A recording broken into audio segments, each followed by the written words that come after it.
안녕하세요. 역사의 지혜를 오늘에 비추어 보는 옹고지신입니다. 한 나라의 드넓은 창공에 유난히 밝게 빛났던 두 개의 별이 있었습니다. 바로 대장군 위청과 표기장군 곽거병입니다. 사마천은 위장군표 기열전에서 이 두 영웅의 이야기를 나란히 배치하며 우리에게 질문을 던집니다. 진정한 영웅이란 어떤 모습일까요? 오늘 우리는 그 질문의 답을 함께 찾아가 보겠습니다. 사마천의 위장군표 기열전은 한 무제라는 격동의 시대, 서로 전혀 다른 성품과 배경을 가진 두 영웅을 마치 한 폭의 그림처럼 펼쳐 보입니다. 우리는 이 극적인 대조를 통해 개인의 성품과 군사적 성공, 그리고 험난한 정치 현실 속에서의 생존이 어떻게 얽혀 있는지를 탐구해 볼 것입니다. 여기 두 명의 장군이 있습니다. 한 명은 노비에서 대장군이 된 위청. 그는 겸손과 수능의 미덕으로 자신의 길을 닦았습니다. 다른 한 명은 혜성처럼 등장한 황제의 조카 곽거병.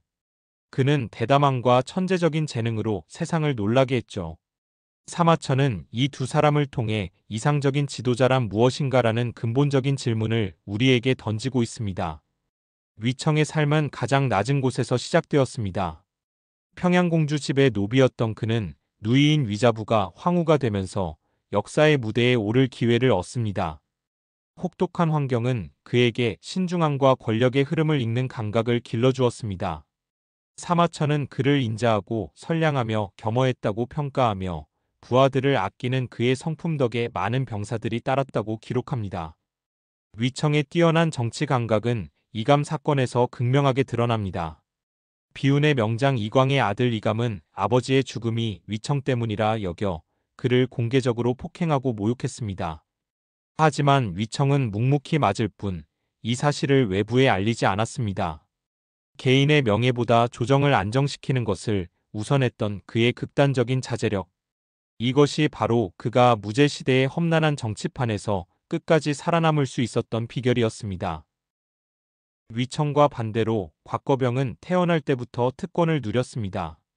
황제의 조카였던 그는 18살의 나이에 첫 출전에서부터 믿을 수 없는 성공을 거두며 혜성처럼 등장했죠. 그는 기존의 관습이나 위계 질서를 무시하는 대담함을 가졌고 그의 전술 또한 혁신적이었습니다. 소수의 정예 기병을 이끌고 적의 심장부까지 깊숙이 파고드는 그의 정격적인 기습 작전은 흉노에게서 배운 것이었습니다. 하지만 사마천은 곽거병의 성격을 양날의 검으로 묘사합니다. 그는 병사들의 절대적인 충성을 이끌어내는 카리스마를 가졌지만 동시에 부하들의 안위에 무관심한 냉혹한 지휘관이었습니다. 황제가 보내준 음식이 넘쳐나는 동안에도 병사들은 굶주렸고 그는 홀로 축국을 즐겼다고 합니다. 심지어 숙부인 위청을 폭행한 이감을 연회 자리에서 활로 쏘아 죽인 사건은 그가 스스로를 법 위에 두었음을 보여주는 그의 오만한 성격의 정점이었습니다. 표를 통해 두 사람을 비교해 볼까요? 출신부터 성격, 군사 전략, 병사와의 관계, 정치적 감각까지 모든 면에서 극명한 차이를 보입니다. 위청이 유교적 이상에 가까운 겸손한 신하라면 곽거병은 관습을 초월하는 순수한 재능으로 모든 것을 돌파하는 천재였습니다. 사마천은 어느 한쪽이 옳다고 말하지 않습니다. 그저 신중한 미덕과 눈부신 오만함 모두가 역사를 바꿀 수 있음을 보여줄 뿐입니다. 이들의 근본적인 차이는 어디에서 왔을까요? 사마천은 그들의 출신이 성격과 운명을 결정한 핵심 요인이라고 말합니다. 권력 없는 자의 생존수를 체득하며 자란 위청은 평생 권력의 위험성을 경계했습니다. 반면 태어날 때부터 최상위 권력을 경험한 곽거병에게 규칙과 관습은 뛰어넘어야 할 장애물에 불과했습니다. 특권이 그의 대담함과 오만함의 뿌리였던 셈이죠. 사마천의 위대함은 중화중심주의적 시각에서 벗어나 주변 민족을 독립적인 주체로 묘사했다는 점에 있습니다. 특히 흉노열전은 흉노를 단순한 적이 아닌 그들만의 논리를 가진 하나의 문명으로 이해하려는 인류지학적 시도에 가깝습니다. 사마천은 흉노를 무질서한 야만인으로 그리지 않았습니다. 선우를 정점으로 하는 명확한 정치 위계, 목축에 기반한 경제, 그리고 고유한 사회 시스템을 상세히 기록했죠. 그는 흉노를 단순한 외부의 위협이 아닌 고유한 질서와 가치관을 지닌 독립적인 역사적 행위자로 격상시켰습니다. 한나라 사신이 젊고 힘센 자가 좋은 음식을 먼저 먹는 흉노의 풍습을 비난하자 흉노는 이렇게 반박합니다. 전쟁이 일상인 사회에서는 전사의 전투력을 유지하는 것이 노약자를 보호하는 가장 합리적인 방법이다. 이것은 그들의 풍습이 야만적이어서가 아니라 생존에 최적화된 실용적 윤리에 기반하고 있음을 보여주는 대목입니다. 한나라 출신 환관으로 흉노에 투항한 중앙열의 이야기는 매우 흥미롭습니다. 그는 흉노의 선우에게 한나라의 비단옷과 맛있는 음식 같은 사치품에 길들여진다면 흉노는 경제적으로 종속되고 정신적으로 나약해질 것이라고 경고합니다. 사마천은 중앙열의 입을 빌려 한나라의 문화적 오만함을 통렬하게 비판하고 있습니다. 곽거병의 기념비적인 업적은 역사 기록을 넘어 우리 언어 속에 강력한 고사성어로 남아 문화적 기념비가 되었습니다. 바로 흉노미멸 하이가위와 복랑거서입니다.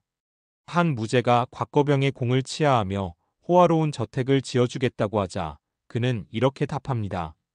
흉노가 아직 멸망하지 않았는데 어찌 집을 생각하겠습니까? 이 말은 이후 사적인 살보다 공적인 의무를 앞세우는 헌신의 상징이 되었습니다. 하지만 오만했던 그의 입에서 나온 이 고결한 발언은 우리에게 그의 복잡한 내면을 다시금 생각하게 만듭니다. 곽거병 군사 경력의 정점은 흉노의 성산인 난거서산에 올라 하늘에 승리를 고하는 제사를 올린 사건입니다. 이는 적의 심장부를 정복했음을 상징적으로 선포하는 최고의 자신감의 표현이었죠. 이 행위는 복랑거서라는 고사성어로 남아 장수가 이룰 수 있는 최고의 군사적 영예를 의미하게 되었습니다. 이제 사마천의 근본적인 역사 철학을 들여다볼 시간입니다. 그는 두 장군의 운명을 통해 하늘의 도리 즉 천도의 정의에 대한 회의적인 시각과 권력의 변덕스러운 본질에 대한 깊은 통찰을 보여줍니다.